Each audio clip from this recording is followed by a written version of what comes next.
Well, I'm excited to share with you guys an interview today with Dayton Moore, the general manager of the Kansas City Royals. And before we jump into it, I want to give a few stats. First of all, Dayton was born in Wichita. He grew up as a Royals fan. In 2005, he had worked through a career to become the assistant to the general manager, Hall of Famer John Schuerholz of the Atlanta Braves. And then in 2006, he comes to the Kansas City Royals, and of course, we know that it has been an extraordinary career here. We, in 2014, go to the World Series, end up going 7 games with the San Francisco Giants and are 90 feet away from a win. And then we flip it, go back in 2015, and 2015 win the World Series, 5 games, New York Mets. Today, we see Dayton as a guy who has tremendous awards and recognition. Since 2006, 17 Rawlings Gold Glove Awards, 28 All-Star selections, a Cy Young Award winner, the 21 All-Star selections since 2013 are tied with the most in the American League and third most of the majors. When I think about Dayton, I think about a man who has been known for his faith. He's outspoken. He and his wife, Mary Ann, are involved in multiple nonprofits helping our community. Dayton has been named the Kansas Baseball Hall of Fame. He's in it. He's the Kansan of the Year in 2014, and he was the Executive of the Year by MLB in 2014 and 2015. He's been married for 26 years to Mary Ann. He's got 3 kids, 2 daughters, Ashley, who's 23, Avery, who's 20, and Robert, who's 17. So we welcome today our friend and the leader of the Royals tribe, Dayton Moore. Dayton, I want to say thank you for being a part of this whole interview. What a blessing. Thanks for being here. Pleasure. I love it, man. What you do. Thank you. Well, first, big beginning. It's such an honor for me. I want to congratulate you on the 2015 World Series championship. I just want to know, what did that championship mean to you? What did it mean to you? You know, I get asked that question a lot, and I started asking myself that question almost from the bus back to the hotel that night. And you know, it's tough to put into words when you work so diligently and for something, and you see the celebration of your players and your staff and your community and all your fans. I mean, that's great. That's really rewarding. But you know, just reflecting a couple days later, one of the things that just really hit me, and it was really powerful, and it was simply this. It was, you know what, the neat thing about what we were able to accomplish is we convinced a group of people to come to Kansas City to work for the Royals at a point in time when the Royals weren't a popular place to work. They were young, they had young families, and through all of this journey, all of our families stayed together. The kids were relatively thriving, families were intact, marriages stayed strong. Not to say that they didn't have struggles, not to say that some of our leaders and coaches didn't seek marriage counseling along the way because there were challenges, but that was the thing that was most rewarding, that, you know what, our family stayed together in an industry that requires, you know, so much energy, such a strong work ethic. You're under the microscope, you're dealing with criticism, and you're at a point in time in your life where professionally you got to have the throttle down, and personally you got to have the throttle down because you've got a young family that you're trying to raise. And so reflecting on that a couple days later, that's what hit me. The Holy Spirit kind of revealed that to me, and I'm like, you know what, thank you for that. That's amazing. You know, in 2014, when we made it to the World Series, so we just beat Baltimore, and we make it to the World Series, I'm sitting in my office actually prepping for a Sunday message. And the emotion, we just won. We just won. And the emotion was so overwhelming for me, I cried. I was crying to get into the World Series in 2014. And you know, the reason I was crying is largely because of you. And you probably don't hear this kind of thing very often, but the reason that you touched me is because of watching you be faithful, be diligent, and of course, as a leader, you're going to be critiqued. You can't be in leadership without being critiqued, and sometimes people are raging in their critiques. They're thoughtless. They don't necessarily. And so, as a pastor, I felt that over my career at times, and so for you to win, made me feel like I won. It made me feel like, you know what, the grind sometimes, the impossibilities, the question marks, because I deal with those, and I'm sure you dealt with those from 2006 up. You had the vision, gave you boldness, but then you were tracked back with these narratives of, really, can you? Do you have enough? So for you, let's talk a little bit about those, dark years that felt like everything was being critiqued, you were being judged, and sometimes maybe self-doubt entered in. How do you contrast that to the big win? Well, first, let me say this: if there's anything good in me, it comes from God. Period. And I'm so thankful that we serve a God that gives us multiple chances. Because most days, truthfully, when I put my head on the pillow at night, I can reflect back on some ways that I didn't lead very well. I don't feel worthy to lead. Some days, and a lot of days, I simply do not want to lead. So I appreciate you saying that. You can't do it without good people around you, right? People that are encouraging, people that are supportive. The only reason I get to sit here today in my 13th year of being a general manager I believe is because I've allowed people to speak truth into my life. I've had some discernment along the way. God's given me discernment of who's earned the right to speak into my life and listen to them. I've had great spiritual mentors. You ask about the criticism piece. One of my spiritual mentors, a gentleman by the name of Tim Cash, who was our baseball chapel leader with the Atlanta Braves, always talked to me about the importance of understanding that people are looking at you two ways, with a critical eye or a critical spirit. And thank God for those people that are looking at you with a critical eye. They can help shape you and mold you, like I had mentioned. But those that are looking at you with a critical spirit, there's probably nothing that you can do to please them anyway, right? And so just give it away. And then I'm reminded constantly is that, Jesus walked with the disciples for 3.5 years. Yeah. And he broke bread with them. They saw all the miracles. They could touch him, and they still betrayed him. And what did he do? He forgave them. Yes. And so, I look at it as a tremendous blessing to do what I've been doing since I was a little boy. Patrick, I can't recall a day in my life where I haven't dreamt or thought about this game of baseball. Unfortunately, it's been my God along the way too, and I've had to struggle with that. Yep. It's been too important to me. Thankfully, I have a wife who has pointed that out to me along the way. But I appreciate you sharing what this, the World Series, what it meant to you. And that's the cool thing about it. I mean, we get a chance to listen to people, all of our fans, and write letters. And they were with their sick mother, their sick father, or it reunited a father and a son together that had been distant for many years. I mean, we get those letters, and that's what it's all about. You understand right away that what you do is much, much bigger than baseball. Yes, and a reflection of God's heart to encourage everybody that you can win too, that God's grace is big enough for all of us. Right. Well, let's go back to your childhood. Where did you come into this love for baseball, and particularly, how did you become a Royals fan from just a little boy? Well, I was born in Wichita, as you mentioned, but we moved early on in our lives. As my father attempted to do better for us, we bounced around a little bit. It was all good. He worked in the airline industry, and he was an airline mechanic. But every August, we would spend 2 to 3 weeks in a little town in western Kansas by the name of Coldwater. My grandmother was a huge Kansas City Royals fan. My mother was a big baseball fan. And of course, the Royals were an easy team to root for, back in the 70s and in the early 80s, because they were the model organization in baseball. So that was primarily where my love for baseball is just the passion of my mother and my grandmother and for the game and the Kansas City Royals.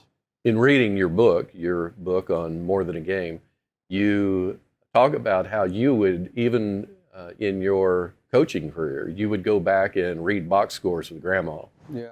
That has to be a special deal in its own right. That's incredible. I don't know too many people whose grandma sat down and read box scores with their grandson. You played baseball, and as you said, you have never had a day in your life that you hadn't thought about baseball. But in that, you ultimately were dreaming of being a coach. How did you get into the executive offices? What brought you to be a GM? You know, most of it goes back to decisions that we've made, what we felt was best for our family, right? So my father always told me, work every job you have like it's the last one you'll ever have, okay? So it's always been my mindset in everything that we've done. And so when I began as a college coach, I had a couple opportunities to get into scouting with a couple of organizations. I immediately said, no, I'm not interested. I'm focused on coaching. Then the Atlanta Braves called. They offered me the same position. I decided to go meet with them in Atlanta, and I decided I was going to take that job for 4 years and get back into college coaching. So I started scouting. After 2 years, the Braves called and they said, look, we want you to come down to Atlanta and be the assistant director of scouting. I said, I'm not interested. I'm focused on what I'm doing in scouting. Plus, I knew in my heart I wanted to get back into college coaching. But Mary Ann and I had made an advanced decision when we got married that when we had children, she was going to stay home with our kids. Now, Mary Ann was the breadwinner. I mean, she was making $40,000 at the time in 1996 with sales commission for a company called Spot Image. They sold satellite imagery. We were living in Northern Virginia, the Washington, D.C. area. If you know anything about that area, you can't survive without two incomes, right? Absolutely. And so I was making $26,000 as an area scout. We decided that, you know what, if we were going to fulfill what our mission was in raising our children, we were going to have to make that move, even though it was not what I wanted to do professionally. And so we sold our house. We actually paid $4,000 to get out of the house. It was our first home. We bought a little townhouse just right east of Dulles Airport.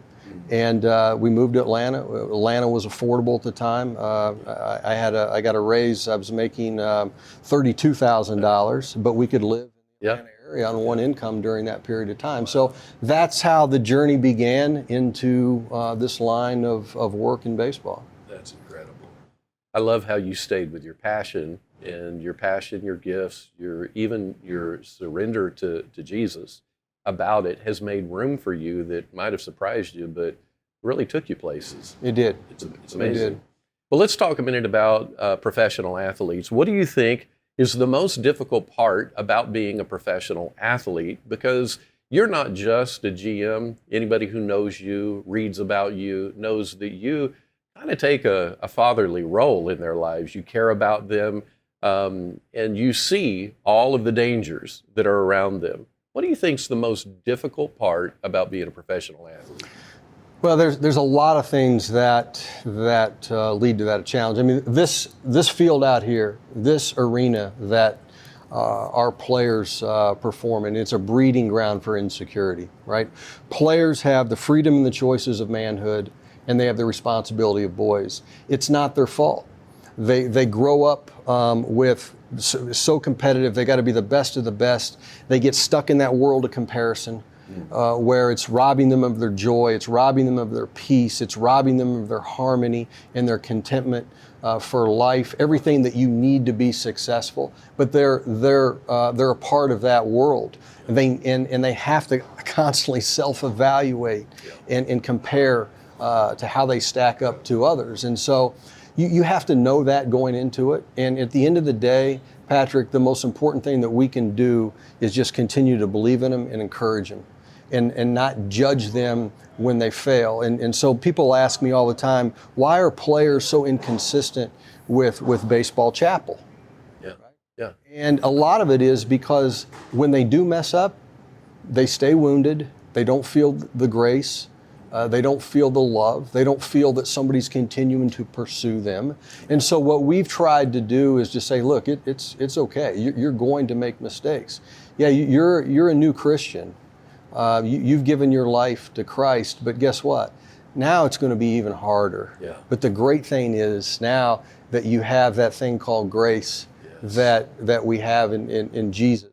Yes. And that's going to allow you to not stay wounded in life and continue to put your best foot forward. And you've got a group of people now around you that understand that. Yes. Care about you, and we're not judging you. And so that's the thing that we've always tried to do. We're not judging you where you came from or what you've done. We're just going to love you, and we're just going to continue to move forward each and every day with expectations that it's going to get better in life. Absolutely. We like to say that God loves you, He likes you, and He's in a good mood to you. Because sometimes, don't we, as sons and daughters of God, think that I'm the child that God loves because He has to, but He doesn't really like me. I kind of irritate Him. I'm the one that agitates God. But when you think of God biblically, He's a God who is in a good mood to you.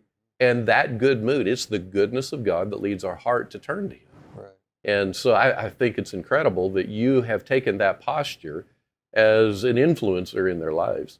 Well, let's talk just for a minute about an executive. What's the hardest and most difficult thing you do being a general manager? I mean, you're at the helm of this massive ship that is the Kansas City Royals. Yeah. You know, that's a great question. I don't view my job as work. I love what we do here. My biggest challenge, Patrick, is really just being positive every single day, because you know that the people are watching. They expect you to either say something or do something, especially if the team's going through struggles, and we're definitely going through like a rebuild right now, with our team. And so it's sometimes it's hard to stay positive because I'm feeling it. I've got a boss, and he wants results. Yes. He wants answers. But I've found that the most important thing I've got to identify with each and every day is, first of all, I want to represent Jesus, right? I want to just continue to pursue Him each and every day and give Him all my troubles, knowing that He's handling all my problems. I've got to give that away each and every day. I've got to forgive on a daily basis. That's renewing me. When I find myself feeling burnt out and discouraged, usually I can trace it back to the forgiveness piece.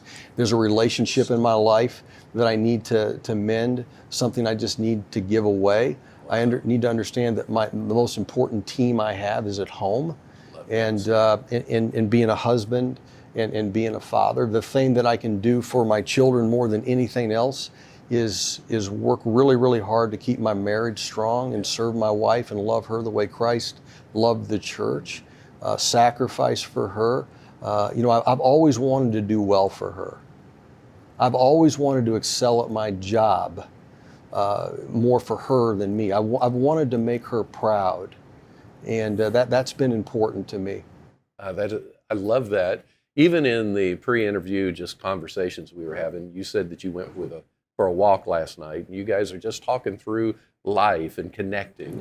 Yeah. And I'm sure nobody knows. I have no idea the extremities of your schedule, but I can imagine that when the season's on, you're just from early morning to late nights, and yet you fight for your marriage. Can you just for a minute shift gears? Let's talk about home. Let's talk about marriage and your marriage. What would you say is the most difficult thing about marriage? Just about trying to navigate. You've been married 26 years. Mm-hmm. So there's a lot of grace there. There's a victory. We need to say thank you, Lord.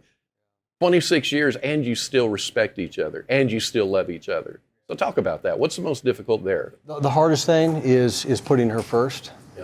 Yeah. That's the hardest thing, and it's not being consumed with self is probably what I should have said. Yeah. Not knowing that, understanding that my family is at its highest level of dysfunction when I'm consumed with me. Yeah. Yeah. When it's what I want to do, or I think it needs to be my way, that's when my family is at its highest level of dysfunction. And but look, the one thing I've learned really over the last 10 years or so, I mean, the greatest part of my day is being able to do something special for her. I mean, it really is amazing that, I want her. I want her to be happy. I want her to do her own thing. She's been a great encourager to me along the way. As I reflect back on that, I mean, it's just it's been amazing to have her support. Without it, I certainly couldn't do what I want to do. And any success that we've had together, we don't have it all figured out. Right. And if it was left up to me, it probably wouldn't work out too well. Right, right. Well, in your book, you talk about how baseball was first, and it took a little bit to cut you away from baseball being first to actually even engage being married. And you talked about it. It was a real conversation. How did you shift that? How did you get there? Well, it was interesting. I mean, we were. I was actually doing international work for the Braves at the time, and we were on a walk together. And Mary Ann hardly ever gets frustrated. She's very stable emotionally, and she just shared with me during that walk that baseball's like a cult. And she said, you're just so consumed with it. It's all you talk about is baseball, and then everything you do, your schedule, everything that you do is consumed with baseball. If we want to take a family trip, it's always about baseball. When we decided to have our kids, it was around the baseball schedule. Yeah. And I'm like, I mean, it hit me pretty good, right? And so I'm desiring to be a husband and to be a father. That's my most important team. That's ultimately going to be your legacy on this earth, and and along with your faith and your love for Jesus. And obviously I was failing, and for my wife, for Mary Ann, to hit me with that had to be something that she had thought about and prayed about herself. And so that kind of stopped me in my tracks a little bit and made me know that I need to do better. My father died at a young age. In fact, he died, actually, as we do this interview, he died 28 years ago today. 1991, May 14th. Incredible. And so my father died young, and I knew at that point in time that, I needed to do better. And my father was a workaholic. He was consumed with his job. I was going down the same trail. That was the example that I had. There's worse examples, I get it, right. But it was still consuming me. And so I needed to change. And so through prayer, through other people praying for me, sharing that with my pastor and my small group, wow. And being transparent about that, guys, I've got to do better. I don't want to take my last breath wishing I would have done better and missing out on certain things. And so even in our leadership style going forward, and I've been blessed to lead departments since I was 27 years old, we've always said, look, we don't miss birthdays, we don't miss anniversaries, we don't miss special occasions. You need to understand your team is at home, and we have enough quality people around us where we can cover. Just the other day, Scott Sharp, who's our VP and Assistant GM for Baseball Ops, he came to me and he said, look, is it okay if I miss this game? My two kids are playing. Well, he knew what the answer was going to be before he asked it, but I appreciate the respect that he had for the position and the integrity of what we're supposed to do here. But we encourage our people to not miss those activities. That's amazing. Children. So that's amazing. Well, I can't just blow by that about your dad. So when you're sitting here right now with me, talking about Father's Day coming up, right? How are you experiencing the idea that your dad passed away today, 28 years ago? How are you processing that? Well, my father was my hero for a lot of reasons. His father died early on in his life in World War II. He was born in a little town called Ida May, West Virginia. And his mother, and I never really knew the true story. Some people said he spent 4 years in an orphanage. Some people said he spent months in an orphanage. He never really talked about it. My mother never really talked about the details of that. But several years later, they reconnected with family in Andover, Kansas. Okay, and so his mother eventually remarried, and his stepfather was extremely abusive to him. And I heard a lot of the stories, but one of the things that really struck me really hard and in a very good way. It's been very memorable. I remember knowing those stories and later visiting my father's parents. My father was extremely respectful to his stepfather, treated him with great respect. And that always put an imprint on my mind, the importance of respecting your father, regardless of what he's done, regardless of how he's treated you. You don't have to like it, but you should treat him with respect and class. And my father always did that. And nobody could or would have probably said anything different if he did not, if he chose to not treat him with respect. And so what does that remind me of? Well, it reminds me of the forgiveness piece. Yes. It reminds me Yes. of why you should forgive daily when people treat you poorly. Don't give it away. Let revenge die. Wow. Let it go. Wow. And so that's what it's meant to me in my life. And so I'll often think about that is, let it go. That's an amazing gift Yeah. that he gave you. Well, my heart is with you right now, just breathing in the reality of today's probably a very memorable day for you. And thank you for sharing with us in this unique opportunity. Yeah. Let's go back to the marriage. Tell us something. What's your favorite thing about being married? Well, it's just being able to share, intimate thoughts, and to dream together about what we want to do in our future. I mean, our kids are at an age now where we're going to be empty nesters soon, and we're really looking forward to that phase of our life.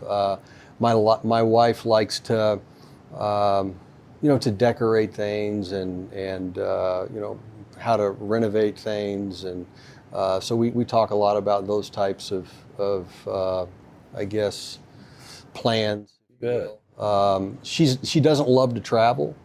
I like to travel. Yeah. So there's going to be some give and take. Yeah, sure. There going forward, but that's probably the best thing.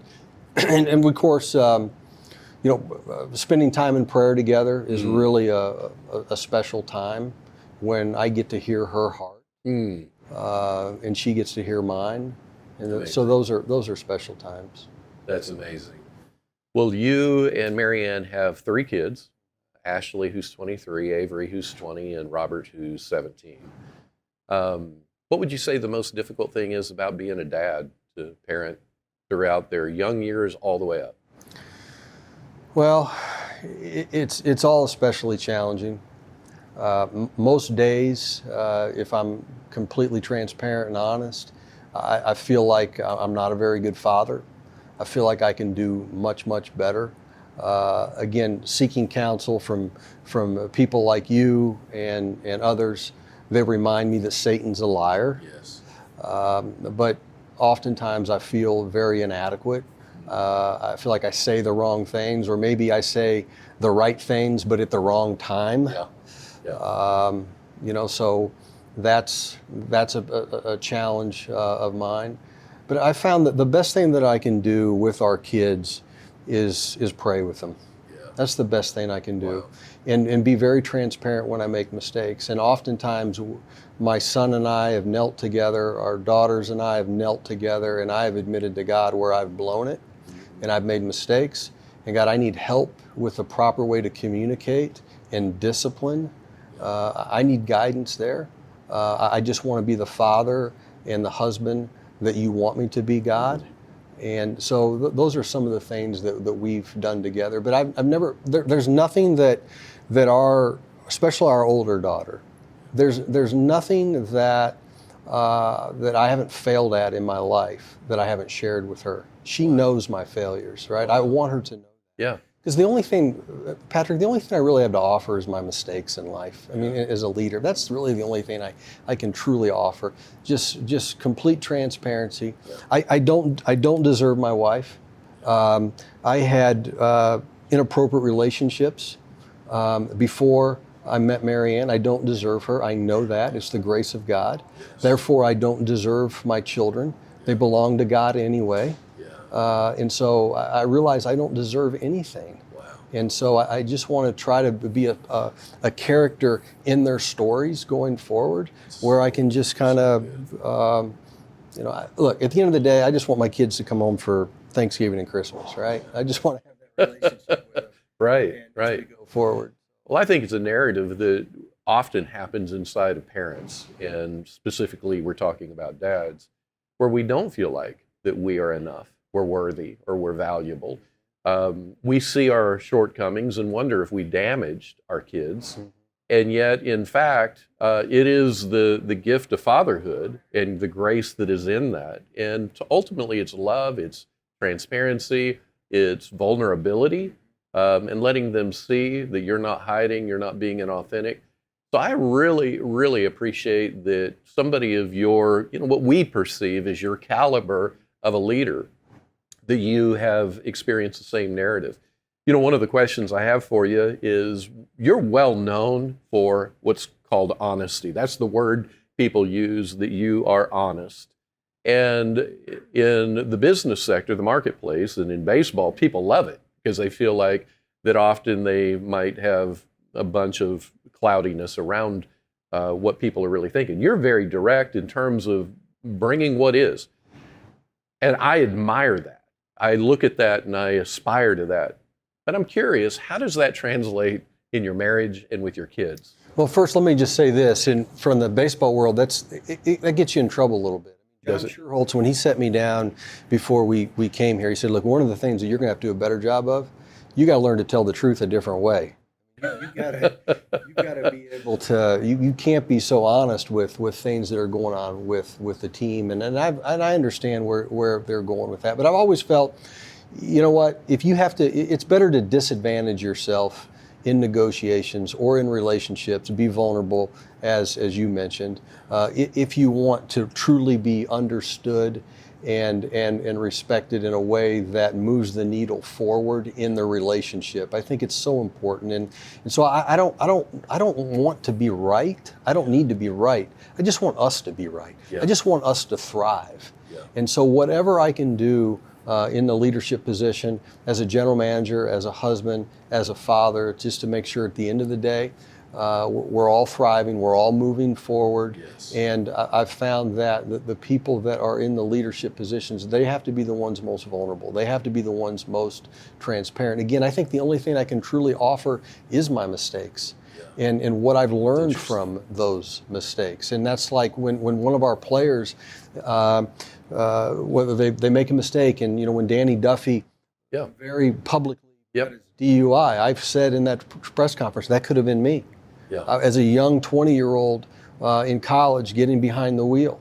When we talk about pornography to our group, and we talk about the harmful effects of pornography. Well, I know in my 20s, when I saw pornography, I know that the distorted view it gave me of what an intimate relationship ought to be about.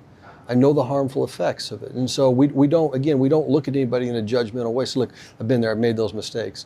But Jesus covered those. He took those to the cross. And so I don't have to be wounded. I can be transparent.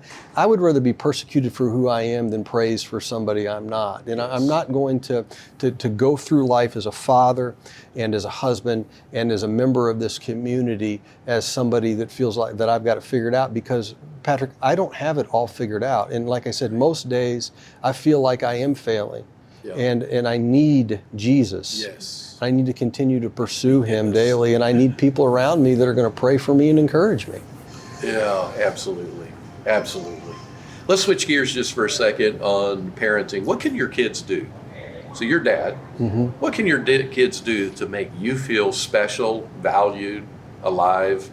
What can they bring that you're like, man, that makes me feel loved? Well, I like to hear I love you. I like to hear that I'm proud of you, Dad. Wow. We came back from Arizona this year to speak at a banquet, an athletic banquet where my son goes to high school, and my son actually introduced me, and I didn't know he was going to do that. I'd gotten somewhat wind that he might, but I was like, yeah, it's not going to be it's going to be awkward. But when he said that my dad is my hero, I mean that stopped me. I mean that brought tears to my eyes, and so that was special. But I love all of our children are, as I said, they all belong to God, and when I look at them in that perspective, I want to do good for them. I want to do better for them. Yeah. And so, but where I've made my mistakes, honestly, is I've tried at times to keep them from some of the struggles. Yeah. Right? You know where some of the potholes are, and you've done what you can to kind of pave their way a little bit. I've made probably my biggest mistakes when I've tried to make it really, really good for them and not let them experience some of the struggles. Right. Now, and so what we've learned is as we move on with this next phase of parenting, and because it hasn't changed for us. I mean, the kids are different phases of their lives, but what we're trying to do is let them fail a little bit more. Yeah. Let them make decisions. Give them the pros and cons. Let them make the decisions. Don't go down that trail where I told you so. It's like our son's trying to make an interesting decision with what he wants to do, in whether play baseball or go to college, and I've told him, I said, look, here's the pros and the cons. Yeah. Whatever you decide, I'm going to support you. This is your life. Your dreams are your dreams. Yes. They're not my dreams. Yes. And so, and I'm going to support you. And I promise you, I'm going to make this commitment to you right now, son. Whatever you decide to do, whether it works out or it doesn't, I'm not going to second guess you. I'm not going to say I told you so. And so we've had this conversation already. So good. I'm just going to support him. Yeah. Yeah. When he said that my dad's my hero, I know the context, the framework of that for you isn't that you won a World Series. Yeah. That's just a part of a bigger picture. For you, it's that he knows me at home. Yeah. He knows the real me. He's seen it all. That's right. And I still emerge as his hero. And I'm sure priority for you would be that he sees that I'm flawed, but I pursue Jesus with all my heart. I want him to see that most. I want him to see that I love my wife, his mom. I want him to see that I love him and his sisters. I want him to see the man of character. And as flawed as I am, for me to emerge that way I could see why you would cry. I would. I mean, that's the gift that we all dream of. I think back to around 2007, I was sitting in my living room watching TV, and there was a local church that was on, and you were being interviewed at the church that you were attending. In the interview, the pastor, which is where you were attending at the time, the pastor asked you, said, you come to church on Sunday morning on game day. You come to church early service, and yet it's game day. How come you do that? And your answer was something that moved me. It caused me to understand you in a different way than what I had understood you before. And what you said was, there are some things more important than baseball. My kids need to be sitting with their dad in church on a Sunday morning. Yeah. Could you talk a little bit about that? You know, what I've always understood about leadership is the leaders are the ones shaping your culture. And whatever the passions of the parents are is going to be the priorities of your children. Yeah. And so we have to set that example of what you want your children, how you want them to live their lives, how you want your grandchildren to live their lives, your future generations. We have to set the example. And there's a lot of days, to be gut level honest with you, I'm like, I don't really feel like going to church today. Yeah, yeah. I don't want to go through it. The team's not doing well. The first 3 or 4 people are going to ask me about what happened last night. Right. With the team, and I love talking about the team, but the motivation at the end of the day is setting that example. Hopefully, it becomes a priority for your children, but more than that, your children's children, and so that's always been our heart for that. And again, my wife loves going to church. She loves being around people. but she just really grew in her faith, and she's just really blossomed. So it's been natural for us to attend church together. And it's partly a byproduct of your relationship with your own dad, because your dad required you to go to church. He led that. He made that a priority. And then somehow, even though he probably felt like you do at times, and I do, where it's like, am I being enough? Am I leading strong enough? He probably wondered that. But look what it produced in you, and now in your kids. And the fact you get to pray with your kids says that there's something normal about spiritual life and measuring everything against God's word and his heart. That now then is very much a part of who they are. When you think of the years that were called the dark years, 2006, all the way, there were 4 years that apparently were more difficult than others. Sure. You've got little kids at the time. Yeah. I think if I have it right, Ashley's 11, and then 3 years staggered from there. Right, sure. And they're probably have some exposure to news. I mean, you can't protect your kids from what people are saying. You've got people who have some gracious attitudes, and they're just given facts. But then you have people who are on radio and they're raging. Parents of their peers are hearing the raging. We had a lot of those fun conversations. I would love to. Do you mind opening just a little bit of that? What was that like? Those were great, really. Looking back on it, and I knew at the time that we were going to experience some of that, and so we Marianne and I we'd pray about it to protect our children. God, what do you want them to hear? What you don't want them to hear? Don't let it affect them. Don't let it harden them. We want them to love people. We want them to believe in people, knowing that obviously their faith is in Jesus, but we want them to have strong, healthy relationships and trusting relationships, right? And so we would talk about it, and even though it hurt me, we would always take the following stance. Look, it's okay. It's just sports. It's just a game. People mean well. They're not trying to be overly critical. They care about the team. Just be glad they care about the team. It's okay. I'm a big boy. We can handle it. We knew what we were going to experience before we signed on to be a part of working in baseball and to come here to Kansas City. We knew this was going to be a great challenge. Our oldest, Ashley, became a great prayer warrior throughout the entire time, and she would constantly say, "Dad, I'm praying for you today." And our kids obviously followed the team, and we had a funny story when we first came here, and Robert was 4. Maybe the following, maybe he was 4 at the time, and I brought him into the game on a weekend, and we were sitting in the clubhouse, and Buddy Bell was a manager, and Robert always called him Buddy Bell, right? He'd say, "Hey, Buddy Bell, hey, Buddy Bell," and so he said, "Hey, Buddy Bell, do you ever get tired of losing?" And I'm sitting there on the couch in Buddy's office, and I'm going, "Oh my goodness," because Buddy was really intense. I didn't know how Buddy was going to respond to that, but Buddy handled it like a champ, but we knew it was important to discuss, those important times because they're great learning moments, and people. I don't think people necessarily, wish poor things or what have you. You just got to let it go again. You know what? So much of this goes back to the forgiveness piece. Yeah, right. It really does. Right. With everything that we're doing, the critical eye and the critical spirit part of how you have to, look at things in life. And so we don't take it personal. Which I love how you parented that, because today a lot of parents assume that you just let your kid figure it out. Mm-hmm. And what you were doing is saying, no, we're not going to let them just figure it out. We're going to guide them. We're going to lead them. Right. We're not just going to lead them with phrases or different teaching ideas.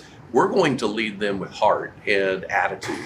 So when they would pick up the energy off of you of forgiveness, positivity towards the people, believing the best in situations, that molded their neural pathways. Their brains actually began to mold. Oh, when my brain sees this, it's not some urgent predatorial action. This is just something that I look ahead and say, it's all going to be good. Exactly. And forgive them, let it go. Exactly. I love how you handled that. Let's go back to your dad and talk about him a little bit. So you've talked some about your relationship with your dad, but let's dig further into that. What was your relationship with your dad actually like? Well, my father, as I said, he worked a lot. He was gone a lot. He traveled a lot. His job required him to do so. But he always told us he loved us. He always told us he was proud of us. That I can still feel his embrace and his hand. And he was an affectionate person. He would hug us. And he would tell us that he was proud of us. I remember one of the more memorable times we had is he was going on a business trip and he was going to be gone for a month. He was going to be in Belfast, Ireland, right? And it was my junior year of high school, and he was leaving early in the morning, and I got up early so I could say goodbye to him, and we had a long embrace, and he told me, how much, he loved me and how proud he was of me, and he knew he was going to miss, part of my baseball season at the time, and so that was very memorable. I mean, some of the wounds that I had, truthfully though, was his travel and him being gone, and there were many occasions during holidays. I remember sitting down one Easter Sunday, and he got a phone call, and he had to go work on an airplane. And I remember my mother getting upset. I remember the hurt of our family, because it was a constant theme during that period of time. Honestly, he couldn't control it based on where his job was in demand. He had to go. Yeah. And I've always looked at doctors and nurses and people in the medical profession kind of the same way. What you do, I mean, you get a phone call, you got to go.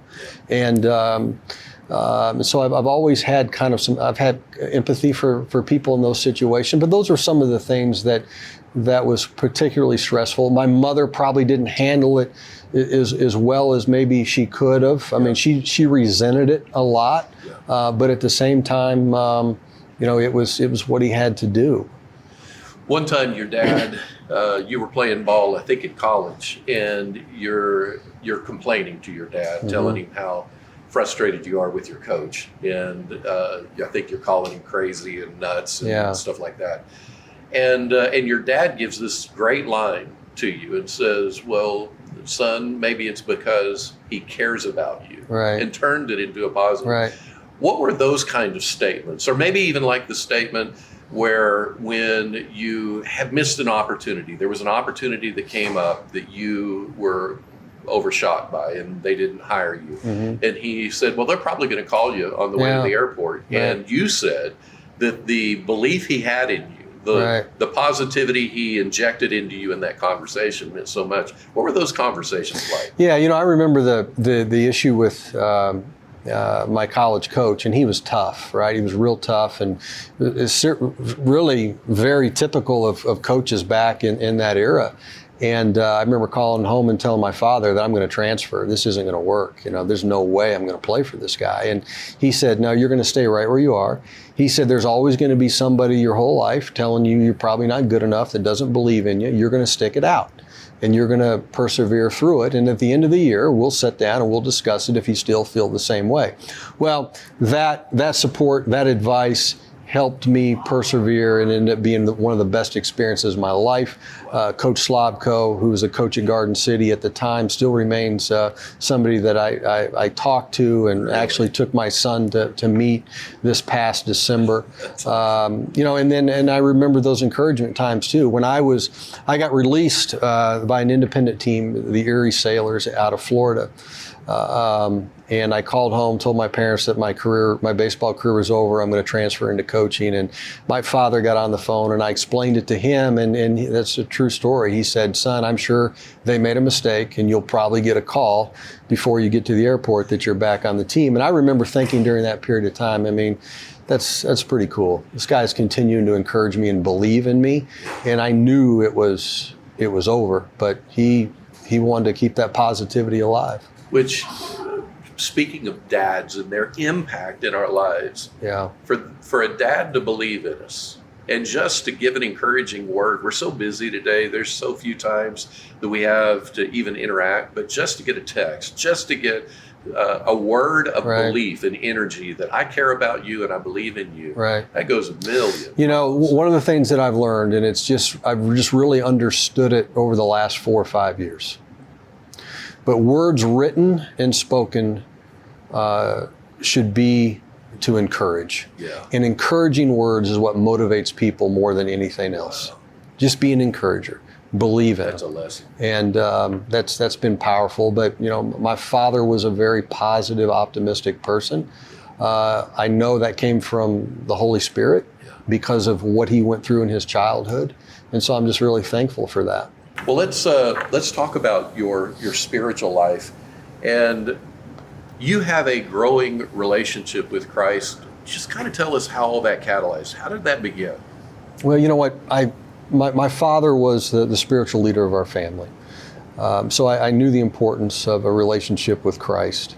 But I'm not sure, I wasn't really committed until I was about 19 years old, away to college for the first time, making choices on my own, having that freedom. And I realized that, you know, I wasn't making good choices. And a teammate of mine invited me to a Bible study. I knew it was the right thing to do. I knew that's where I needed to be. So thankful that God was continuing to pursue me during that period of time. But I was probably walking away from my faith those early years of college. And but I went to the Bible study. I recommitted my life to Christ during that period of time. My life didn't change overnight. I mean, I still dealt with a lot of the same temptations and a lot of the same issues. But I knew that the importance of, as you said, and continue to always pursue Christ and to pursue a relationship with Jesus. And that's what we've always tried to do. Patrick, I've always wanted to be transparent, right? So one of the things I grew up, and even though my father was a spiritual leader of our family, and my mother was just as much a hero to me as well. And my mother was very tough, though. My mother was tough. Again, my father traveled all the time. I heard every cuss word in the book by the time I was 11 or 12. Okay, they were a part. I mean, my mother, she would let it fly, right? And so that's something that I still struggle with today. I still struggle with that, and because of Scripture, and I'm in the book of James constantly about controlling my tongue. I'm going through Psalms right now, the book that Tim Keller and his wife had made or had written. And on May 5th, the psalm talking about this particular day about, you know, controlling your tongue and speaking in kindness and how your words impact. And so I'm in process with that constantly. And so that's one of my challenges. You know, I ask people to pray for me with that. Mary Ann knows to pray for me because I want to represent Christ right. But I know that, and oftentimes I've had to apologize to our staff, to people that I work with about my attitude, my language, things that I need to do better. Yeah. I know in one of the pastors groups we were in where you shared, it was right after the World Series, and you shared during some of the more tense times here at Kaufman that you had done something. You shared what it was. I won't share it to protect you, but you shared something that you did. And I got to tell you, your transparency is so attractive. It's so, because we're all human. This is a human experience. We live in a fallen world. The second law of thermodynamics says that everything's fallen apart. So it takes incredible bravery and courage to face all of that. And even, you know, some of the hyper reactions or the trauma responses that you probably have that cuss words would even want to come out. For you to be real about that here and to be honest, it feeds our souls because we all know it may not be cuss words for another person. It may be something else. Right. But we all got our stuff. That's right. And so thank you for even going there. One of the things you said this morning is that in your devotional time, and so I just locked in on that. Tell us just a little bit. What's devotional time mean to you? What's that mean? Well, my day begins during the season, it begins. It still begins early, not as early as it does in the off season. But I always go to my study and spend time in prayer, spend time reading, trying to get my heart right, and try to sync my heart and my mind together. So good. There's always something that you're dealing with, of course, but I find when I don't do that, I mean, my day just begins to unravel much quicker, and so I have to take that time. My staff will tell you that even during the season, even on game days, sometimes I'll get away for an hour and a half. I'll go ride my bike, maybe get away. Listen to, I'm fanatical about music. I love Christian music. I love all types of music, but I love Christian music. That picks me up. That feeds me. Anything that you put into your mind is how you're going to perceive life and how you're going to, and ultimately what you're going to become. So I'm guarded against that. I mean, more so today than ever before. I want to make sure I'm feeding my mind and my heart with uplifting and positive things, and not shying away from real issues. That's not what I'm saying. But when I have those positive influences in the Word of God, Scripture, it helps me manage the day. That's incredible. I just love it. I love who you are. I know that you're a work in progress in your mind, but from a fellow human, I admire you and appreciate what you're fighting for. You may not feel like you've gotten the ground you want, but you're fighting for it, and that gives me courage to fight for it as well. Well, I appreciate what you do. My heroes have always been coaches and teachers and pastors and missionaries. I mean, they've always been my heroes. So that's amazing. Thank you. You have nonprofits. I just want to make sure we close out with you sharing some of your passion around the Urban Youth Academy, the Underground Railroad, and then of course you have a great book. I want to encourage everybody to get More Than a Season, the book you wrote. I loved it, by the way. Oh, thank you. But share a little bit about your nonprofits. One of the things that that we began to pray about and to talk about after the 2015 season, knowing that what we were probably going to experience in 18, 19, 20, and 21, because we had made a decision that we weren't going to trade our players, and we were going to add to our payroll with some long-term contracts that were going to be a little restrictive of what we could do going forward, and that's where we are right now. But we began to pray and seek counsel about, do I really have the energy and the toughness and the desire to go through this again? Right. Okay. And so one of the things that God put on our heart was, you know what, you've got to do a better job of serving others and doing things in the community, and that is going to help sustain you and give you another outlet other than just be completely focused on what you have to do with the team. And so the Urban Youth Academy has been a big part of that. The diversity is huge. I don't buy into the lie that we're in harder times now than we were before. I think this is perhaps the greatest time of our lives, where we have positive examples that can really stand out and really make a difference. Are the challenges different? Yes, but we're still living in great times. And I think we need to step up as leaders, and leadership is needed today more than ever before. And we need to step up and say, you know what, I'm not going to judge.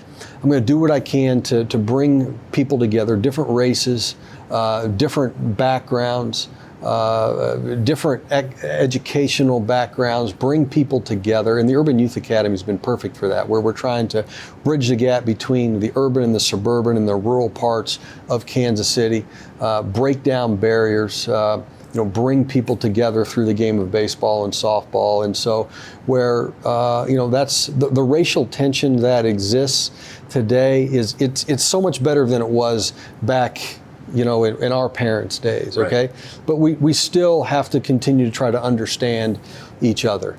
And so that's been a passion of ours going forward. And what I've found is that kids today I mean, they want that. Yeah. They want that togetherness. They want that unity. And so we have to kind of separate whatever the ills of our parents and our grandparents are. We've got to let that go and focus on the next generation. And so whatever bias that you have, whatever marinade you come from, and how you perceive race relations in this country, you've got to let that go and focus on the next generation. So good. You know, the Underground Railroad, slavery, it wasn't about black versus white. It was simply about good versus evil. It's always existed in this country. And so that's our message, and that's what we're trying to portray. Yeah. And so for the next generation, just to bring people together and to have that harmony, you know, in this community. And so that's what we're working towards. You know, we know where that's ultimately going to come from. It's going to come from the hope and the faith and the love that Jesus is all about. Yes, absolutely. And that's why I love the Gospels so much. The Gospels are always about, you know, putting others first. Leadership begins and ends with putting others first. Jesus came here to serve, not to be served. I mean, and that's why I've always been fascinated and in love with the Gospels. Oh my gosh, I love it. Absolutely love it. Well, Dayton, this has Thanks, been Pastor. incredible. Thank you for your so time. much. Thank you for what you're doing, and Thank you. appreciate you having us.